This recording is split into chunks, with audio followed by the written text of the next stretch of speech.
cudurka caafimaad baa ka dambeeya maanta guul darrada iyo dhibaatooyinka jira guul baa ka dambaysa xoogaha yaraanta iyo wax la'aanta iyo waasacnima ka dambaysa wax walba waa isbedelayaan adiga inaad samirtaa loo baahan yahay oodan quusanin in la quusto waswaas shaydaan weeye in la quusto wuxuu shaydaan qalbiga kuugu ridaayo weeye qofka muuminka ah sidiisuba ma quusto innahu laa yayasu min rawxi illaahi ila alqawmu alkaafiruun waxa ilaahay farajkiisa un ka quusta kuwa ilaahay awoodiisa iyo inuu wax furdaamiyo iyo farajkiisa kuwaan ku daraynayn ku gacan saydho jisaaro gaaloobay kuwa un baa quusto ilaahay leeyahay subxaanahu wa tacaala abu hurayra wuxuu leeyahay nabiga calayhi salaatu wasalaam wuxuu jeclaa mar walba wanaagga inuu fisho baasaysigana waa necbaa nabiga calayhi salaatu wasalaam ha quusanin xaalad walbood ku jirta maanta ha quusanin faraj unbaa iman doonee ogow qaabkuu farajka u iman doonana garan maysid mararka qaar ilaahay wuxuu farajka ku keenaa qaab bini aadankaba uusan malaysan karinba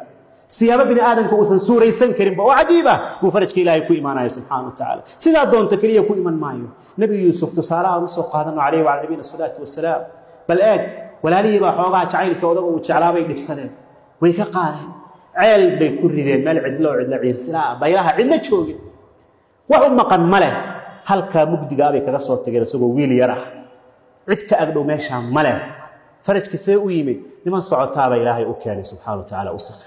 dalowgii hadday riteen war meesha wiil baaba ku jira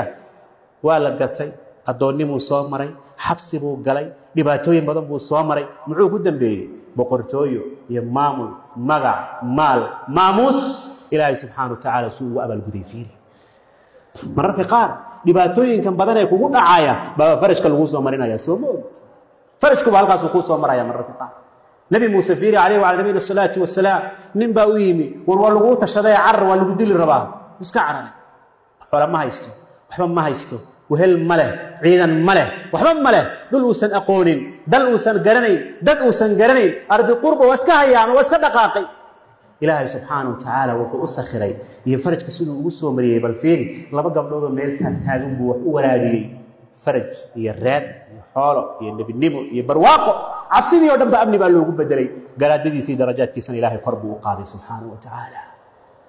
quus xaggay taallaa marka ilaaha weynee waaxidka abaa og tahay qof muslima haddaad tahay inuu maalin uu farajka keeni doono markii la dhibaatoodo dheef baa ka dambayn doonta ilaahayna subxaana wa tacaala farajka wuu ku siin doonaaye adkayso markaad is leedahay maantay ugu daran tahay meel loo dhaqaaqaa ma leh cid furaysoo furdaaminaysa ma leh farajkii aniga waa kala fogaanay markaasuu faraj ka imaanaya tusaalihii nabi muuse fiiri calayhi wacala nabiyina asalaatu wasalaam falamaa taraa'a aljamcaani qaala asxaabu muusa innaa lamudrakuun hortooduna baddiiba colkiina waa kan meel loo dhaqaaqa ma leh war muuse waana la hayaabay yidhaahdeen way dhawaaqay nimankii la socday warsaab maahana u kaadiya ilaahay baa la jirkayga asaga ay hagi doona maxaana la hagaa waa kuwan waa wana la hayaaye maya inna maciya rabbii sayahdiin markay ugu daran tahay daqiiqadaa u dambaysu ilaahay fag siinaya subxaanahu wa tacaala oo furayo nabi maxamed fiiri calayhi salaatu wasalaam isagii saaxiibkii godkay ku jiraan nimanka hadday cagahooda fiiriyaan way arki karaan argagax iyo walwal laa taxzan ina allaha macana ha murugoonin ilaahay baa nala jira abubakro waxba naga xumaan maayaan waa kuwan wana kor taagan yihiin maya laa taxzan ina allaha macana ilahay baa nala jira adigu ha quusanin ha murugoonin ha isdhiibin sayaftaxu allahu baaban kunta taxsabuhu min shiddati ilyaasi an lam yukhlaq bimiftaaxi meel aad ka quusatay ood istiri furmi maysa meeshan buu ilaahay furayaa subxaanahu wa tacaala